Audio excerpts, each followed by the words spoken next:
The narcissist has no use for the one he or she cannot control. Narcissists hate free spirits, the individual who is an individual, the man or woman who is able and unafraid to think critically, the person who is in touch with his or her creative side, basically anyone who is halfway capable of thinking and dreaming for themselves will be despised by the narcissist. Why? It's because the free-spirited person presents an obstacle to the narcissist and his insatiable desire to control anybody and everybody in his or her circle of so-called relationships.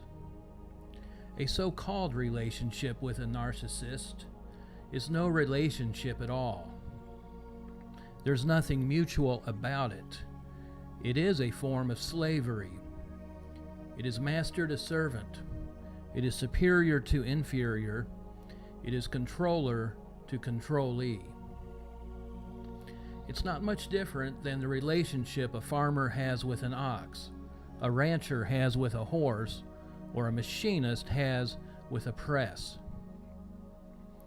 If you provide the narcissist in your life the control they desire, they will be more than happy to maintain a, quote, relationship with you. If you do not give the narc in your life the control they desire, expect to be the target of their rage, or if you're lucky, abandonment.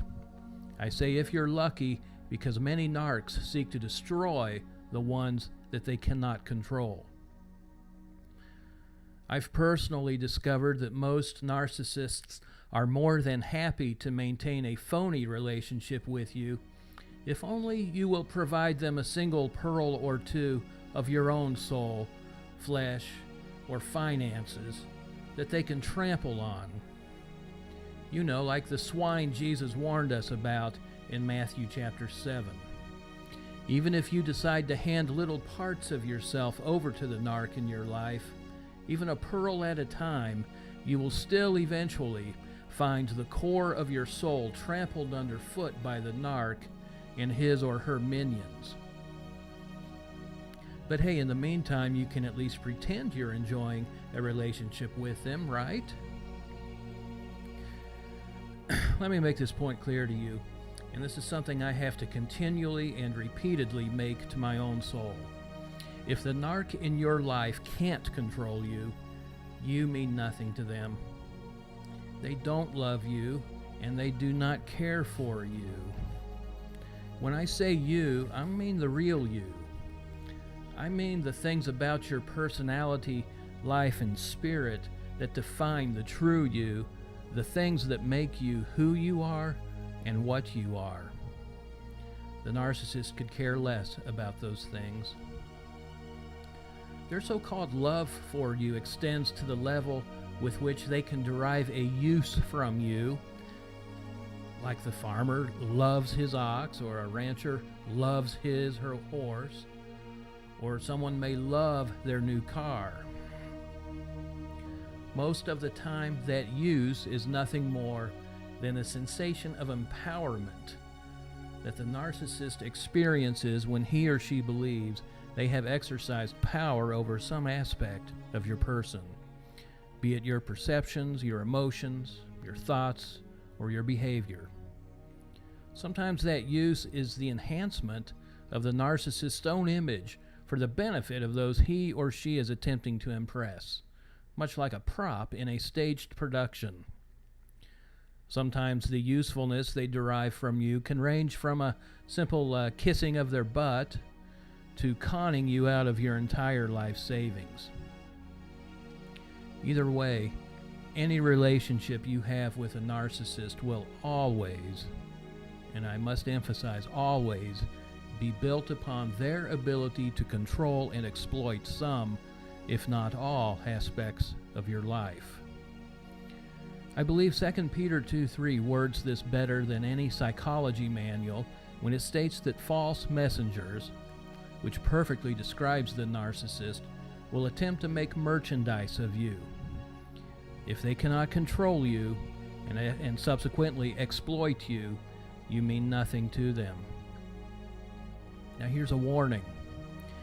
Don't make the mistake of falling for the relationship card when you decide to cut ties with the narc in your life. If and when you muster the strength to sever ties with a narc, expect a full-fledged attack on your morality, character, and integrity. Much of that will be centered on your unwillingness to enjoin yourself to the narc. You will be the one accused of a callous refusal to maintain relations with one so loving and kind as the narc in your life. All of the feigned and fake acts of kindness heaped on you by the narcissist, they'll be thrown back in your face as examples of your selfishness and your pettiness, as well as the narc's mercy and tenderheartedness. Don't think for a moment that the relationship card tactic won't be used on everyone in your circle of family and friends that the narc may have access to. They're going to hear about your bitter, unforgiving heart, while the narcissist all along only wanted a relationship with you.